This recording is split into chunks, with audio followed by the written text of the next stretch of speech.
Just whenever you're ready, just paste a link on Slack. And then, and then do we have? Do you want to do this for 30 minutes? Do you want me to time you? Yeah, Do you want me just, to tell whenever you? You're ready, just paste a link on Slack. And then, and then do we have? Do you want to do this for 30 minutes? Do you want me to time you? Yeah, Do you want me just, to tell whenever you? You're ready, just paste a link on Slack. And then, and then do we have? Do you want to do this for 30 minutes? Do you want me to time you? Yeah, Do you want me to just, tell whenever you? You're ready, just paste a link on Slack. And then, and then do we have? Do you want to do this for 30 minutes? Do you want me to time you? Yeah, Do you want me to just, tell whenever you? You're ready, just paste a link on Slack. And then, and then do we have? Do you want to do this for 30 minutes? Do you want me to time you? Yeah, Do you want me to just, tell whenever you? You're ready, just paste a link on Slack. And then, and then do we have? Okay. Do you want to do? All right. So we're ready to go here. We're live streaming. We're going to be doing this, Alfredo and I, every week. We're going to be talking about really the foundations of programming here. So let's go ahead and get started, and I'll talk about some of the stuff that we're going to cover here. So one of the really important topics that people don't talk about a lot is how do I become a programmer? How do I, start coding real things, building, things that would get me a job? And this is really the start of a series of trainings that Alfredo and I are going to do, where we got kind of go right into that, right? We get into the details of how to be a professional software engineer. And so let's talk about some of the basics. Is your tools, right? Is how do I get into setting up my environment? And so this is really, setup, or we could even talk about this as onboarding. And when you're a developer, it's a lot like being maybe a carpenter, where you have to have the right setup, you have the layup. So, what are some of the things that a carpenter would need? Let's go through here and say carpenter, you would need maybe a tool belt, right? Maybe also you would need maybe a hammer, maybe also a saw, something like that. You would need a truck of some kind, and then also you potentially would need to, have like some kind of an initial working style, where you go through on a daily basis and deliver some kind of an outcome. The same thing goes for a software engineer, and we'll just call this a SWE. How do you actually get started? What are some of these equivalent things? You're going to need to have source control. So that's one thing. You're also going to need to have some kind of a build server. And this is another part of your tool chain. And also you want to have some kind of automation. And that's what we're going to set up today. We're going to do this very quickly. Is we're going to create source control, build server, automation. And I'm going to do it instead of having a truck like a carpenter. My truck is going to be the Cloud9 environment. So I'm going to go ahead and build up a environment that lets me, get to my job site, basically, which is what I'm going to do with GitHub and AWS Cloud9. So first up, let's go ahead and go to GitHub, which is the foundation of how I would recommend doing things. We'll go to a new repository, and I'm going to call this really my tool chain. And then from here, we'll call, or actually, let's actually say day one. Let's make it really simple. We'll call this day one, and say this is my first day on the job. And then I'm going to initialize a README. I'm going to say git ignore add Python. From here, what I can do is create a repo. And once I've got this repo, I'm pretty close to being able to now get to work, really. So this is like I put on my toolkit and I have a hammer in there. but I got to find my car. So let's go get to the car here. And that's going to be the AWS platform. And so I'm going to go ahead and log into that. So we'll go ahead and log back in here. And I'm going to log into this account. I have two-factor authentication because I believe in security. And I'm going to use my two-factor authentication code here. All right.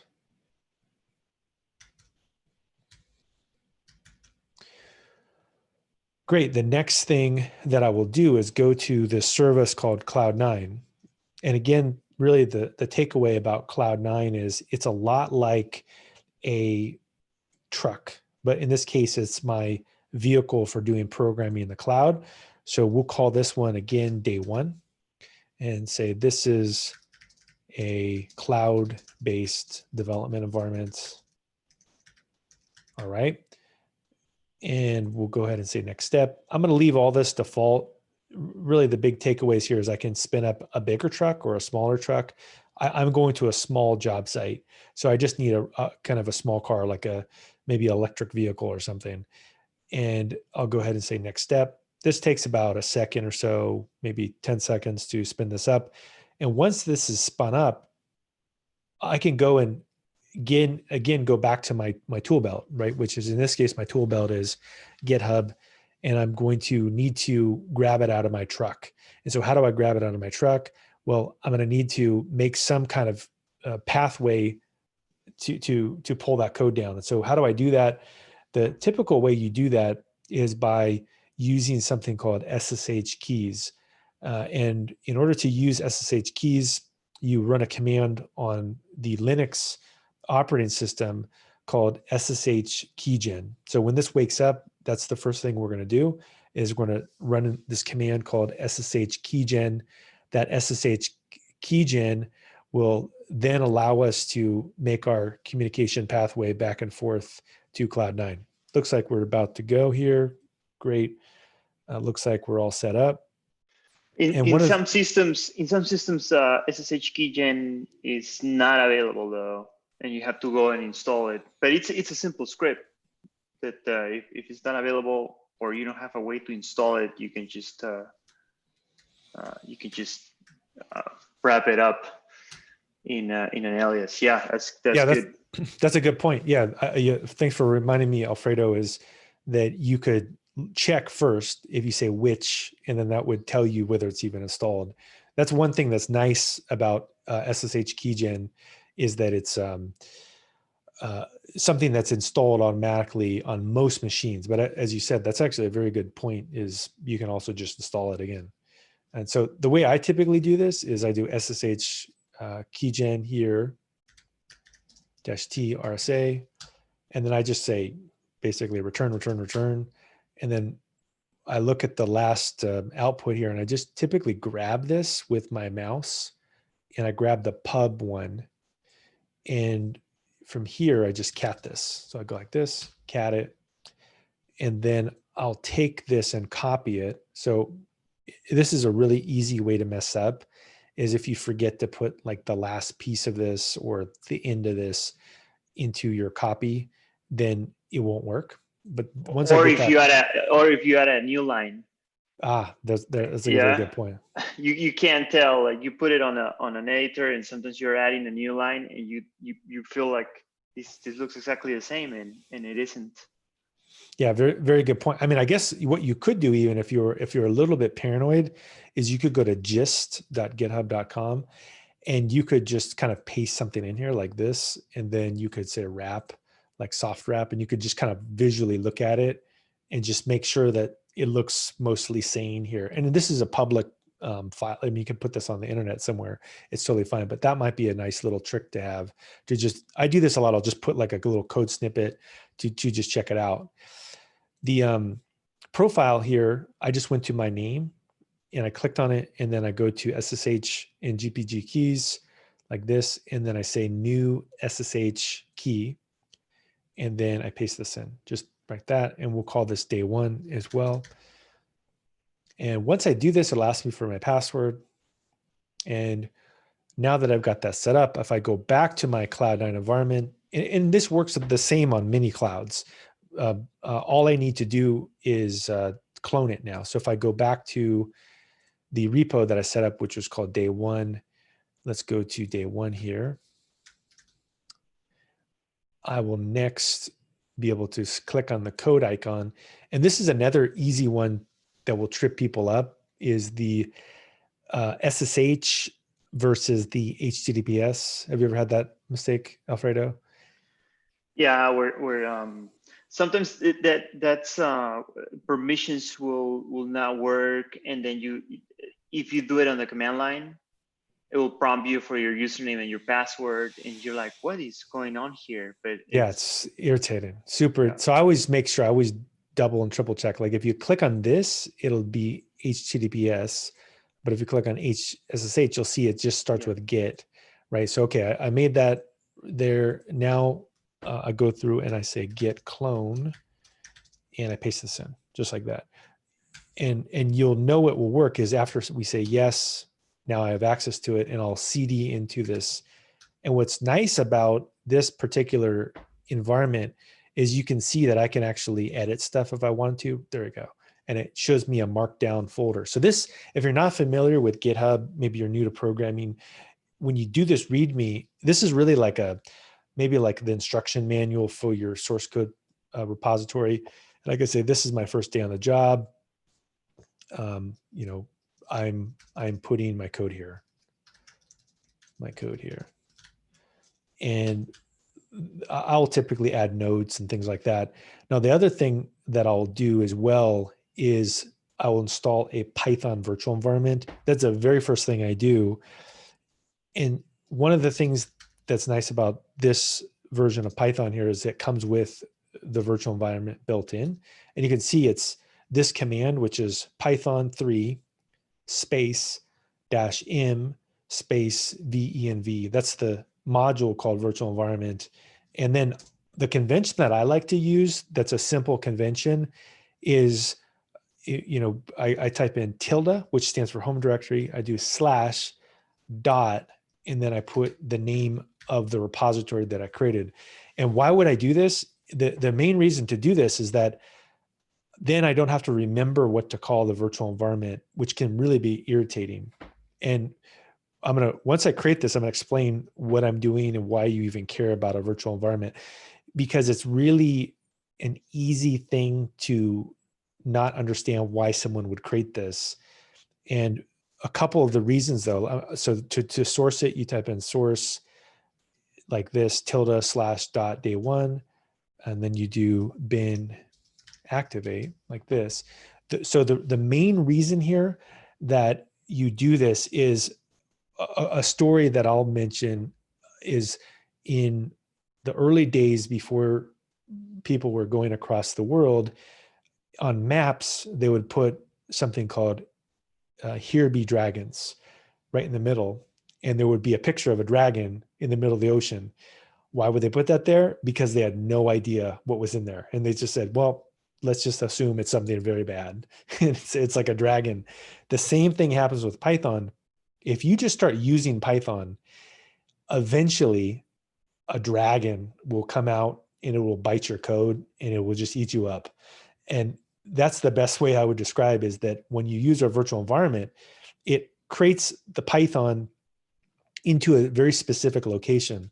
So in this case, if I type in which Python 3, you can see it puts it inside of here. So it essentially protects you from some unknown thing that could happen, like the operating system you're using, maybe they installed some package that you don't want, or there's some kind of weird thing with someone installed some other things on your system.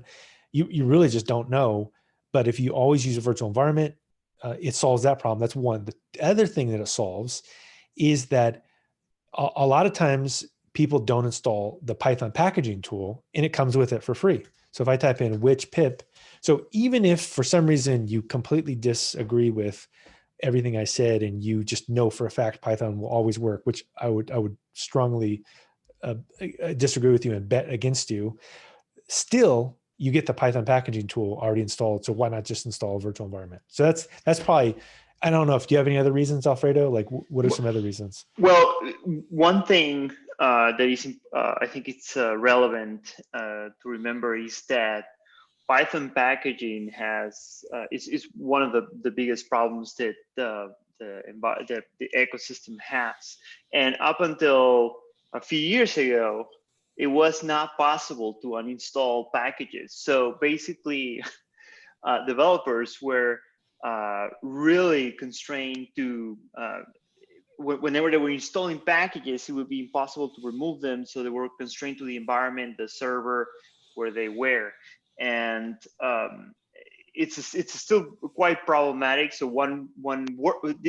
basically virtual environments were created as a workaround. Like, let's have something disposable where we can install packages and blow it away if something gets messed up because of a dependency or some conflict, and it's really easy to recover. So I think that's the primary reason why you really want to do this, is because, hey, like, this started because there was a problem. Someone created this workaround. It's now in the standard library. It has all of these facilities, and if you mess up, we can quickly recover.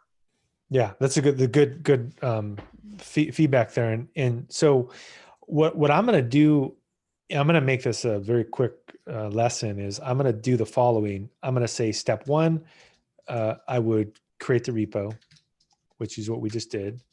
Step two, I would launch this in a cloud environment, or we'll call this clone it in a cloud environment. And then the step three is I create a virtual environment. And then I'm going to create, there's the next step here, I'm going to create a scaffolding. So create a scaffold. And all I'm going to do in the scaffold is something really simple, which is that I'm going to do a makefile. So we'll even syntax highlight this. So we'll say, I'll make a makefile. I'll also make a requirements.txt file. And then I will make a hello.py file. And then I'm going to make a test hello file. And in fact, this is really about all you would need to just get a local test working. And that's probably a good bite-sized lesson here. So first up, why would I create this makefile? Well, the main reason for this is it's like a recipe book. So we'll just say, maybe inside of here, this is actually, I'm just going to put this in maybe quotes like this, say, this is my recipe book using the markdown syntax. And then I'll put here, I'll say, this is where I install packages from. And then this is my code. This is my code. And then this will be, this is my test. There we go. So how do I create these files? I like to use the touch command. So I just say touch, makefile, touch requirements.txt, touch hello.py, touch test hello.py. Now, what does the touch command do? It just makes an empty file. So it's just a way of laying down the foundation. So if you're a carpenter, you go in the house, put up the framing. It's kind of like the same thing. Before you put the walls on and everything, you just lay out the structure. And I actually have a makefile here that I can probably use as like a scaffolding. And so I think if I go back to GitHub, I have one called PyTest. That will probably be pretty good. PyTest actions or GitHub actions. There we go. This has probably got some good stuff in there. So I'm going to go to my makefile here. And this is probably a good takeaway. A lot of times is that once you create a makefile, you can copy it and kind of crib it. And so what do I typically do in a makefile? Well, first of all, once I paste in this structure, notice also that you should change this to tabs. And so I'll just kind of change this to tabs, paste this back in, just in case I don't have any weird issues. Makefiles like to have tabs. And so if you don't put tabs in here, you're going to probably have some issues with it. So once it's tab, you can see this, all this install command does is it runs the Python package tool, which is pip. It upgrades it because it always needs upgrading for some reason. I always just automatically upgrade it. And then I look inside the requirements file and I install the packages that are listed there. And then this test command, what it's going to do, it's going to run some test code that I write. And then this lint file will lint my code. So this will basically check for problems in my code. And the word lint is a lot like a lint in the real world, like in a dryer or something. What it's going to do is it's going to check for like, little bits of things that are problematic and test it so that your code doesn't have a problem. So now that I've got that, I can go to my requirements file here. In fact, I'm just going to copy some of these ideas I've already done here, which again is a very common way to work, is set up an initial structure and then use those same ideas on new projects. So this one says pylint, pytest, the black tool. So I'm going to go back to my environment here and then paste these tools in. So pylint, pytest, pyblack. And what I could do as well is also explain that this is a formatting tool that will just make my code look a little bit cleaner. So that looks good. Now that I've got that, what's great about the makefile is it makes it really easy.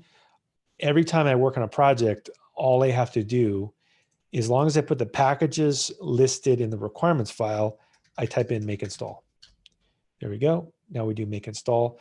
And it's going to go through upgrade pip. It's going to install pytest. It's going to install pylint. And it's going to install this black tool.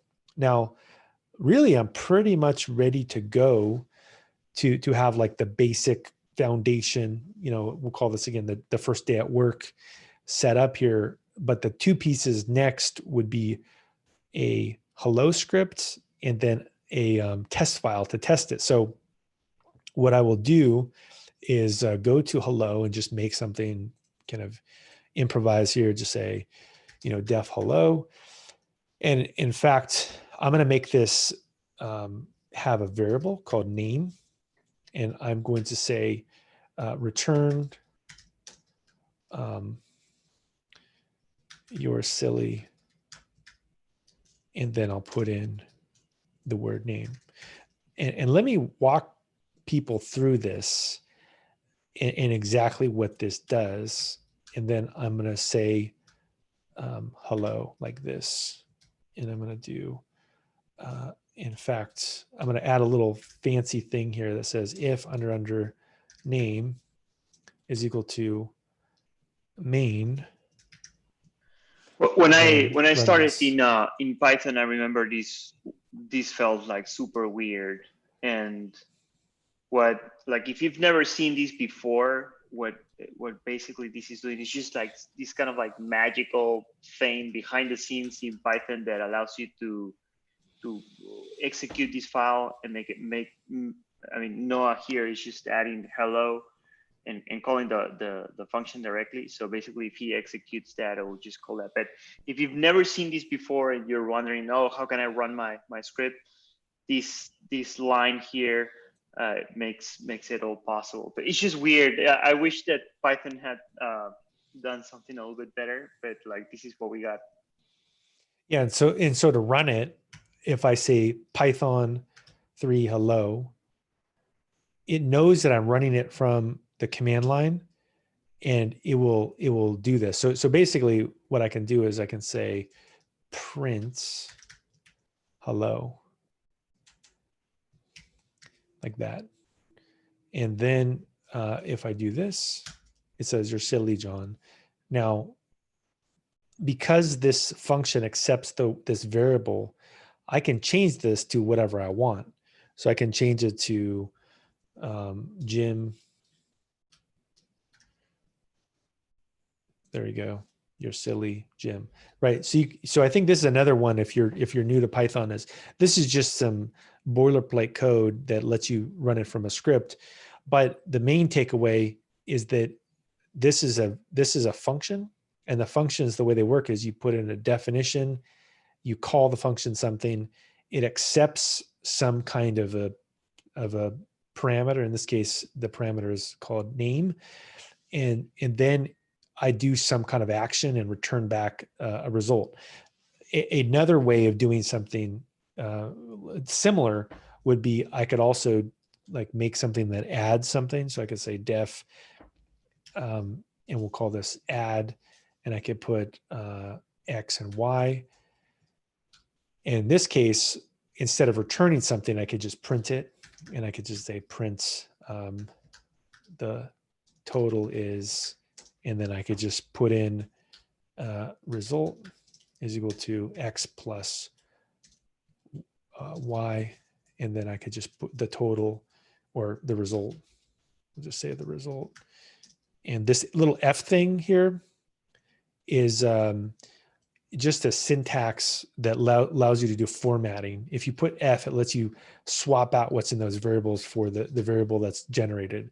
So it just lets this thing get swapped out in a sentence with the result. So now if I run this, how would I run this? Well, I could just do this.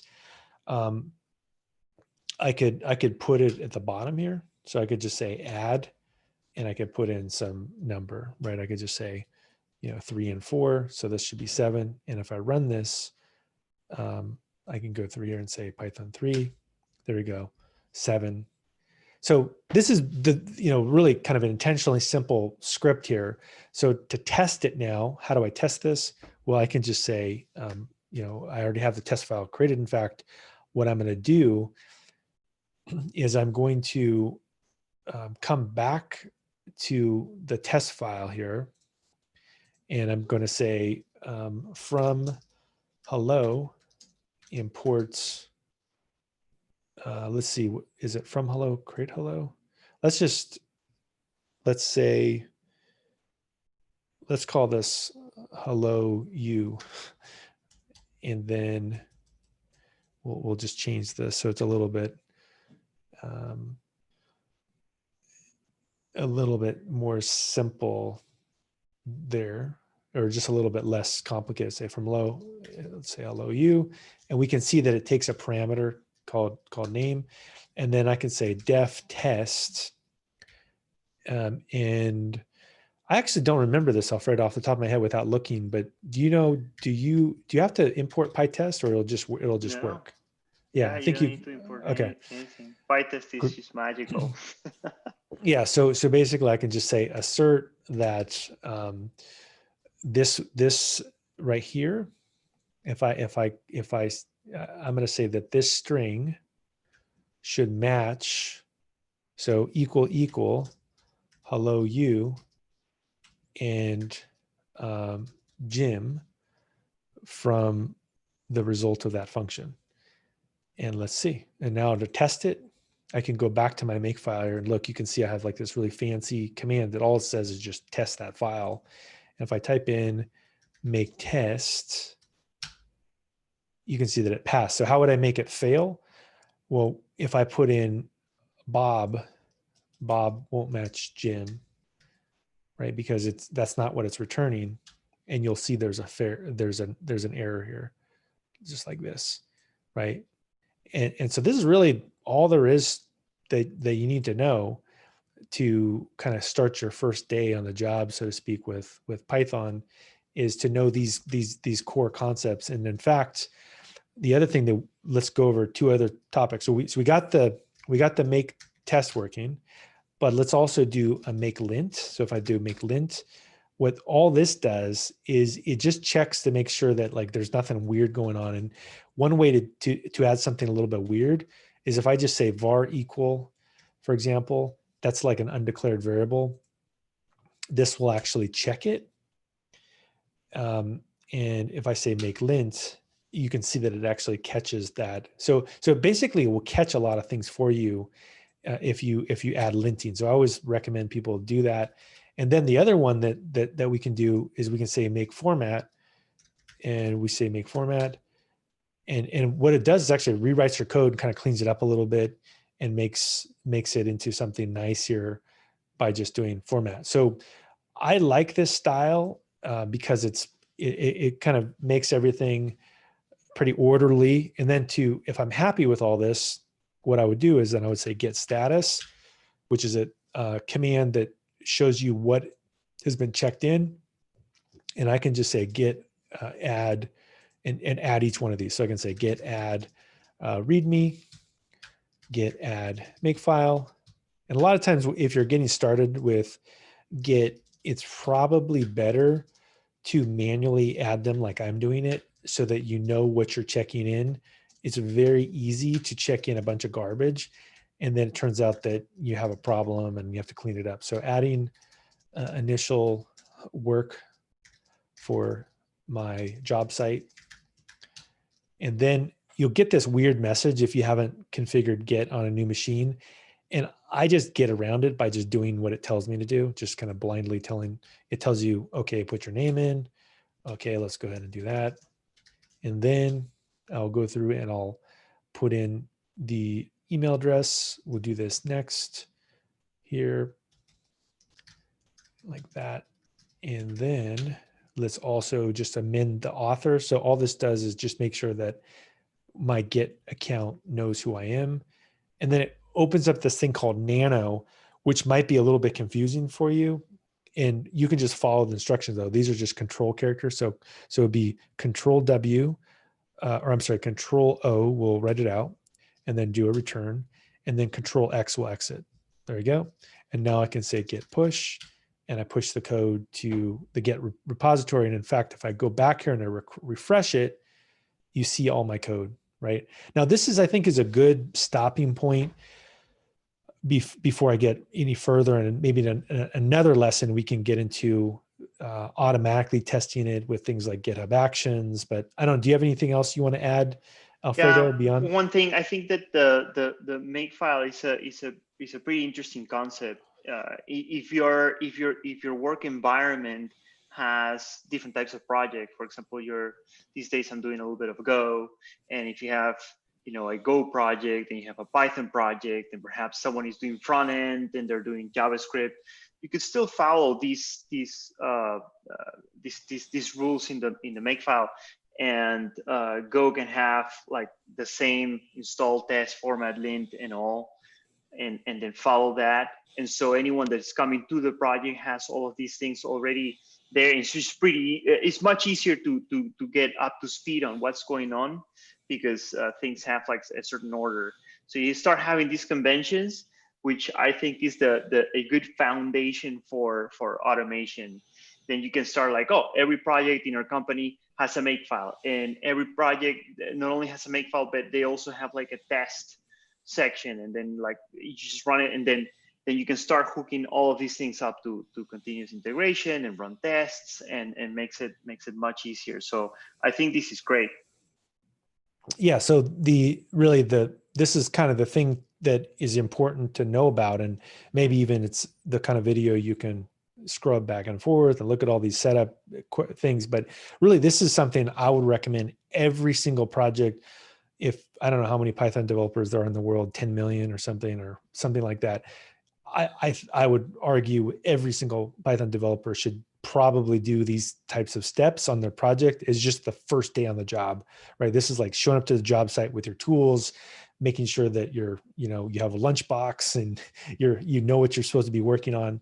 And I think in some other lessons, what we're going to do is just kind of build on this, and we're going to build up, step by step, and get into more and more complex things so that we show all of the processes that are necessary to be a professional software engineer. So thank you again for joining us, and this will be a good stopping point. All right. Well, for all the people that were joining us on the live stream, thank you very much. We'll see if we can incorporate in the future some additional feedback from the audience, but thank you very much. And we're going to go ahead and stop our live stream. Thank you very much.